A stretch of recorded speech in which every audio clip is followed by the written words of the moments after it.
Alright everyone, welcome back to another Realm of Champions video. We have the Realm of Champions release notes for version 4.0. It doesn't feel that long ago that we had version 3.0, but the more updates we can get to this game, the better. Looking forward to going through this with you guys, but before I get started, I'd just like to say I'm constantly uploading about any information or updates that happen to the game as soon as I get the information. So if you want to receive all this information straight away and keep on top with everything, then don't forget to subscribe with notifications on so you can keep up to date. I also play other games like Minecraft and other stuff if you're interested.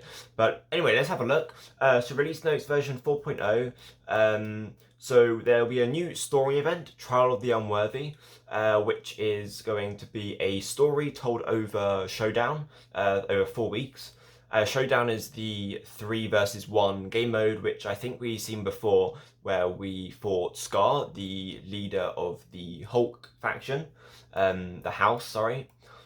And each week challenges a different group of champions to reignite the frozen eternal flame of Asgard. This is a timed event that tasks you with taking out enemies to gain flame stacks. Once you've hit 10 stacks, you are deemed worthy to attack the flame. The flame will then knock back and extinguish the worthy. Okay, that's kind of fairly standard. So new, coming back to Showdown again.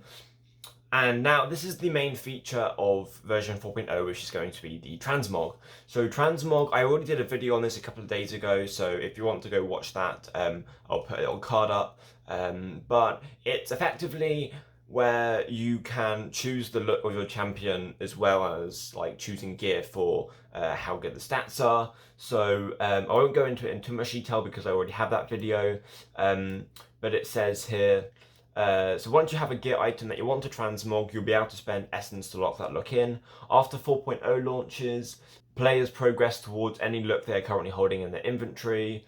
And if you're adamant about getting your progress towards a certain look, don't scrap your items yet because it will not occur straight away. Okay.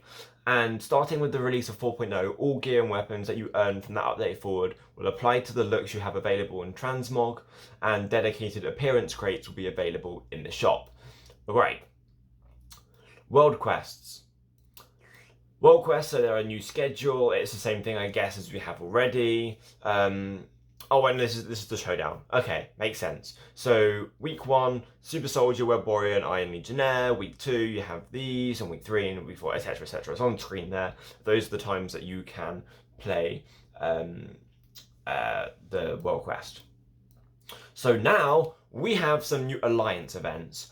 I am currently not in an alliance, so I don't really know the state of Alliance Quest, but I guess it's going to be the same as what it was before, and it's pretty hectic, there's a lot going on, so I'm hoping that this is instead of other events, not as in replacing them completely, but as in not adding in more ones, they're kind of making other ones a little bit less often, so it mixes it up a bit more. That's definitely something I'd like to see, so you're not doing the same thing over and over again. So we have Time Attack. The first World Quest Alliance event will require you and your Alliance members to play and win together as a team. You get additional points by dealing specific amounts of damage within a game. Okay, and and that's a 2-day event. We have whoever holds his hammer. It's a complete the trial as fast as possible. Oh, okay. They've got it in the different way around then. Whoever holds his hammer was the first one. This is Time Attack. The event will require you and your Alliance team members to complete the trial as fast as possible. It's a time attack event where the more time you have, the more points you earn. Okay, and then the third one is super limited event using our Transmog feature, and unlocking new appearances will help unlock milestones. That's fair enough. Okay, now this is definitely going to be interesting. I haven't read this yet, so we'll see how it goes. They bring in a new weapon, the Hulk Wing Shields. Melee light attack. Hulk swings his shield, dealing crushing damage, and heavy attack smashes the shield forward, slamming 3 times. Okay, alright, dealing crushing damage 3 times. That's pretty cool. Okay, special 1 ability is the same as always. Special 2, Hulk throws his shield at a location, dealing crushing damage to enemies, and when he picks up the shield, he gains a shield buff and reduces the cooldown of Wing Fling. Okay, so it's going to have a feel of Captain America Special 2 with Vibranium Shield, except it's not going to stun, and he's going to get shield instead, which I think is quite good. It's enhancing his ability, his role as a tank, and reduces the cooldown. That's going to be interesting then. I don't know how much damage that's going to do then. Maybe it's not going to do as much damage if it's going to reduce the cooldown.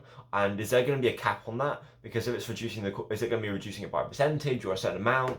You know, we don't know the figures on it, so that could be a really good one. It could also be pretty bad depending on damage and the shield and, you know, the cap on the cooldown. So that'll be definitely interesting though. Definitely interesting to see where that goes. And Gamma Bulldozer, he becomes unstoppable. Okay, we've got a new method of becoming unstoppable. Dealing crushing damage and knockback to enemies. At the end of the charge, he lifts up the earth, dealing crushing damage and inflicting a stun. That sounds awesome. that sounds great. As I said, we don't really know until we actually test it, but and we don't have any figures here. But it sounds pretty cool. Seems like it's a very tanky ability, and where the hammer weapon isn't amazing for Hulk, and the gauntlets have always been one of my favorite weapons. They're like amazing, but then I don't think they've been used as much recently. I think with like the vibranium shield being buffed, and I don't know, it hasn't worked as much since version 3.0. So yeah, I'm actually really looking forward to this weapon, and upgrading in week 2. You can build your way up to a trial of the worthy. Sorry, you can build your way up to an epic wing shield. That is awesome. And there, I'll leave this on screen so you can see rewards for scrapping. Weapon generation update. So due to several restrictions, we're increasing the amount of enhancement available for weapon generation at higher rarities, and epic weapons will now have a chance to generate attack power and special power in their last enhancement slot. Sorry, lovely. And gameplay improvements. Right, let's see what they've got to improve the game. Aiming indicators in combat have received visual improvements. Okay. I don't really know what that means, but okay. New visual effects added to capture area in Arena Conquest to make it more visible. Alright, okay. When using thrown weapons like the vibranium shield and I guess now the wing shield too, the appearance of the thrown weapon will match the weapon that is equipped. I mean, okay, whatever. And gameplay, HUT improvements and optimizations, alright? So this doesn't address my main problem with bots at the moment. My main problem with bots is when you attack the Bodok, you have your whole team with you, you have your bots, you're attacking the Bodok, and then you get knocked backwards. The enemy team is coming in, you're withdrawing, as all players should do. You should be withdrawing, you shouldn't stand there, unless you have ranged advantage and you're good players and you're using the obstacles and I don't know, in certain situations it's okay, but really a lot of the time you should be moving backwards.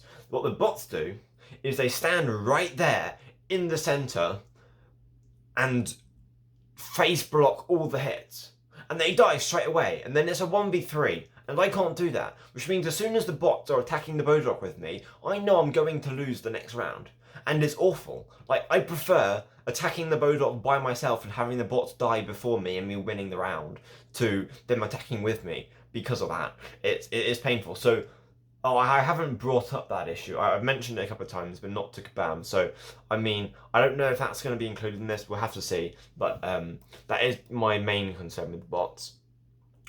So, new gameplay setting menus. There'll be a full screen dodging input, and they'll be able to...